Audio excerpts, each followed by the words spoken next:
KPK menangkap Bupati Bogor Ade Yasin. 2 hari sebelumnya, beliau melarang jajarannya menerima gratifikasi berhubungan dengan Lebaran.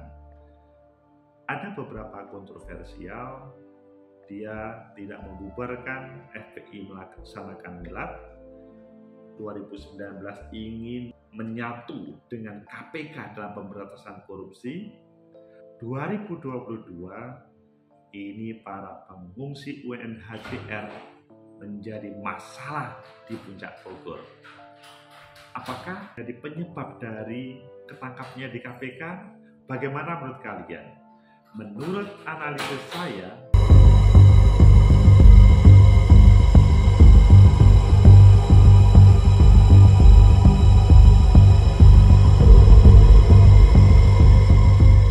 Assalamualaikum warahmatullahi wabarakatuh. Salam sejahtera untuk kita semua.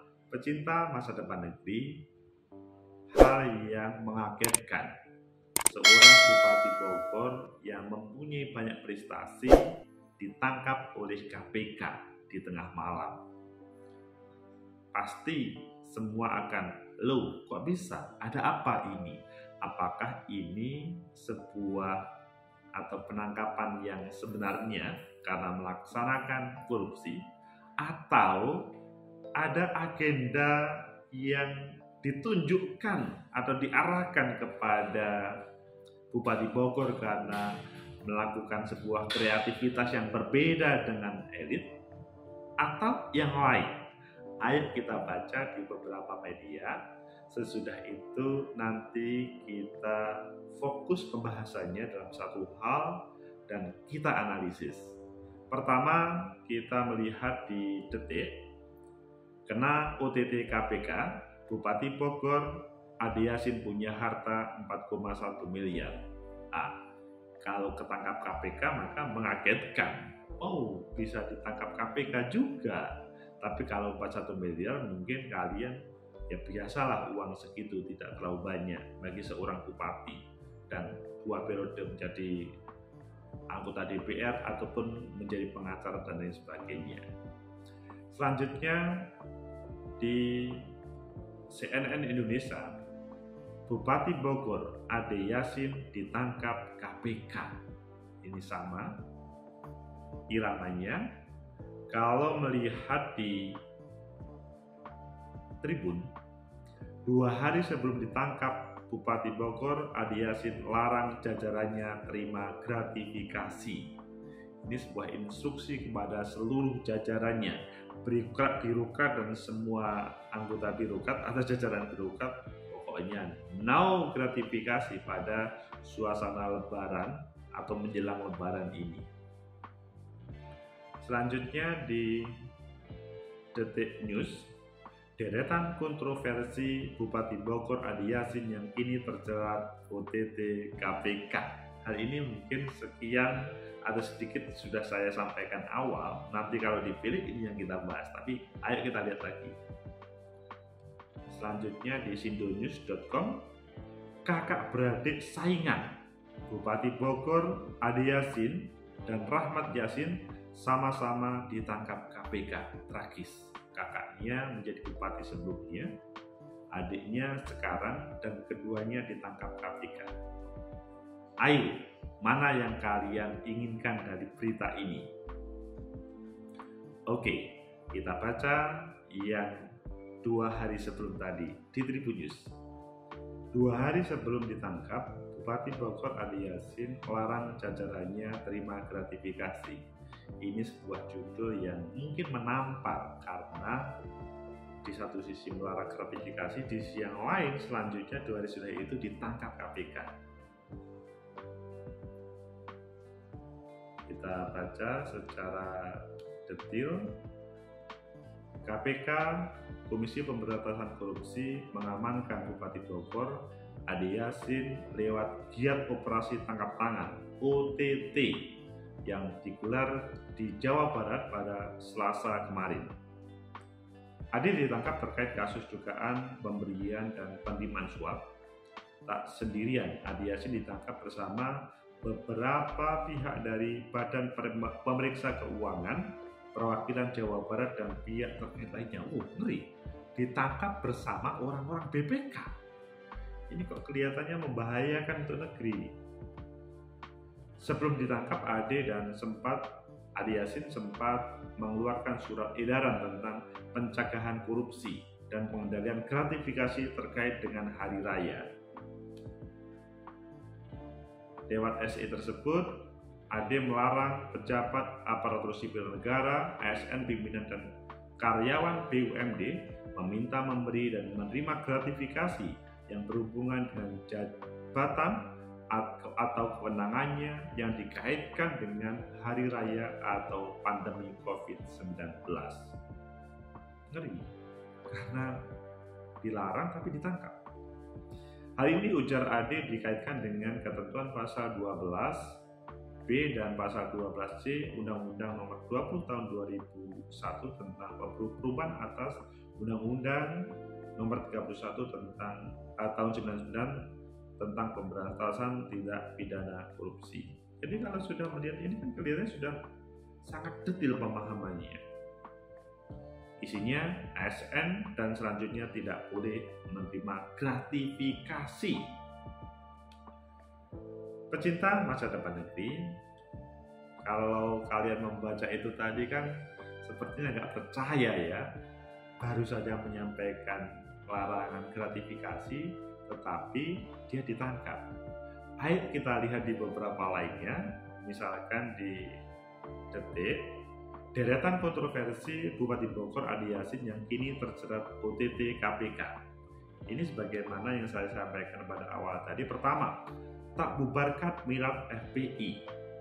Bupati Bogor pernah jadi sorotan karena tidak membubarkan Front Pembela Islam, Persaudaraan Islam, di pelataran Masjid At-Ta'awun, Puncak. Ade Yasin menjelaskan acara itu sudah terlanjur ramai. Jika acara itu dibubarkan, justru akan tindak kondusif. Itu alasan yang disampaikan oleh Bupati, sehingga acara FPI itu tidak dibubarkan. Selanjutnya, kalau melihat nomor 2, ironi ingin kolaborasi dengan KPK. Ade Yasin juga termasuk kepala daerah yang memfokuskan diri dengan isu-isu anti korupsi. Dia pernah ingin berkolaborasi dengan KPK untuk memberantas korupsi, tetapi di akhir jabatannya sangat ironis. Kemudian gelar lomba gali kubur yang setiap orang pemenangnya akan diberi 5 juta pada suasana pandemi COVID. Ini pada terjadi Maret 2022 untuk memotivasi semuanya di banyak TPU Bogor Asri, Jonggol, dan selanjutnya.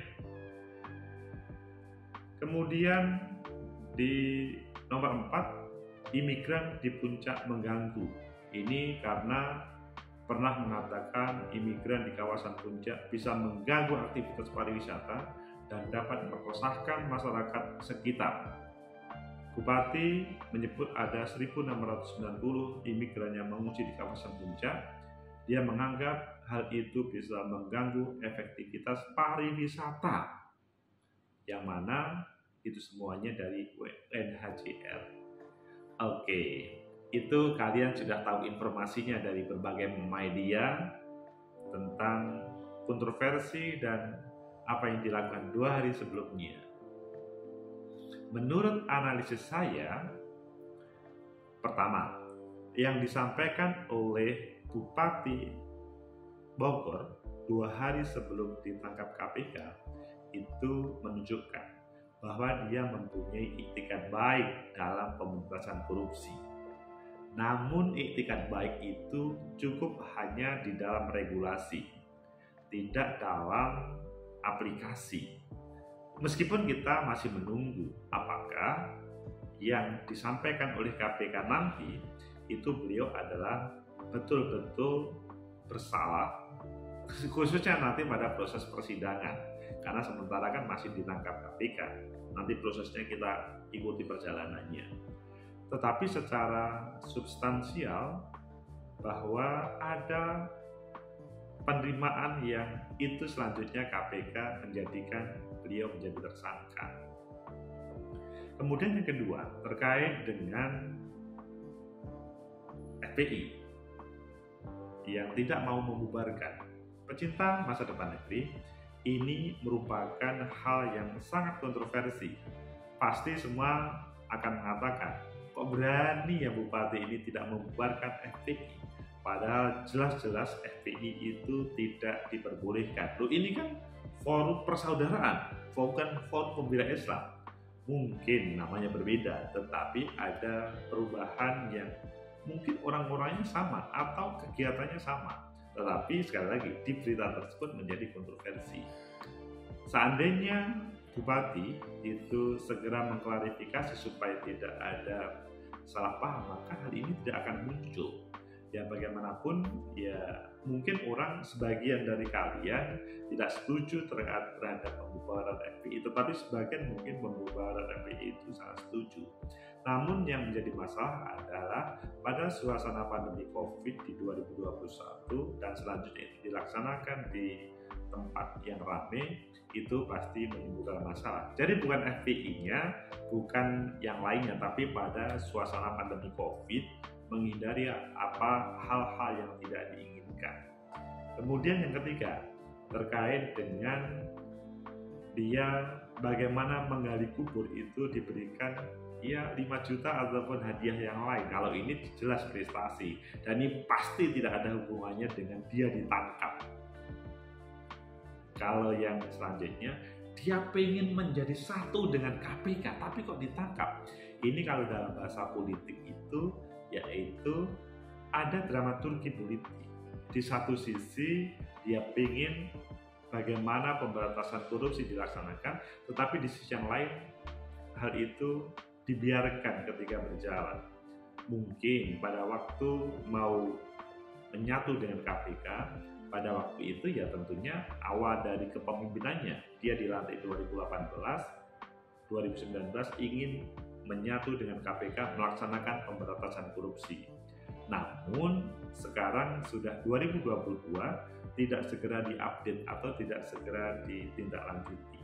Jadi ya ada beberapa kemungkinan, meskipun tadi sekali lagi 2 hari sebelumnya sudah mengingatkan untuk tidak menerima gratifikasi terkait lembaran ini.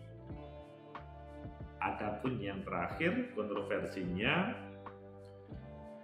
pengungsi UNHCR membuat lingkungan puncak yang ramai atau menjadi lingkungan yang tidak nyaman. Ya kalau ini kelihatannya ya sebuah kebijakan yang memang tidak pro terhadap para pengungsi. Namun mungkin komunikasi UNHCR terhadap pemerintah Kabupaten Bogor kurang bagus, ataupun misalkan pemerintah pusat juga kurang bagus, sehingga dia merasa keberatan. Pecinta masa depan negeri, dari semuanya tadi ya ada kemungkinan-kemungkinan yang itu menjadikan dia itu ada hubungannya dengan ditangkap KPK hari ini. Tapi yang pasti ditangkapnya itu adalah karena tindak pidana korupsi. Sambil menunggu proses pengumuman, karena ada sebuah proses nanti yang disampaikan oleh KPK terkait dengan hal itu. Tetapi kalau kita hubungkan dengan mengapa ya kakaknya kemarin ketika menjadi bupati di Bogor, Rahmat Yassin, itu ditangkap KPK dan selanjutnya diproses dan dihukum bersalah. Sekarang Ade Yassin itu juga ditangkap dan kemudian akan diproses. Kalau menurut saya, ya itu tantangan dalam dunia politik. Memang ketika kalian menjadi pengambil kebijakan, kalau tidak ada yang mengingatkan, maka berpotensi akan keluar dari area tersebut. Kedua, ketika kalian menerima jabatan orang nomor 1, maka ya kadang-kadang lengah terhadap apa yang dikerjakan atau disampaikan ke publik. Minimal ketika dia menyampaikan himbauan untuk tidak menerima gratifikasi, secara tidak langsung sebetulnya itu himbauan kepada dirinya. Namun mungkin ada hal yang lain. Sehingga ini semua perlu diungkap supaya tuntas.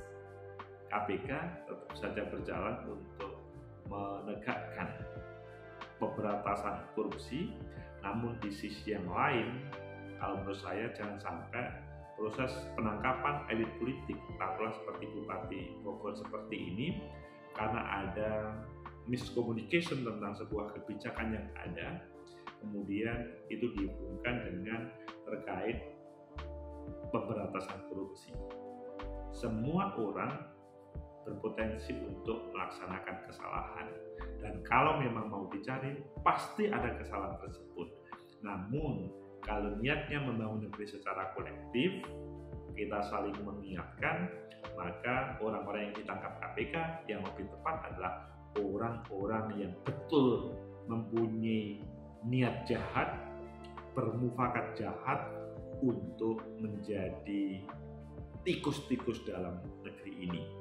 Semoga bermanfaat. Like, subscribe, comment, and share. Sampai jumpa.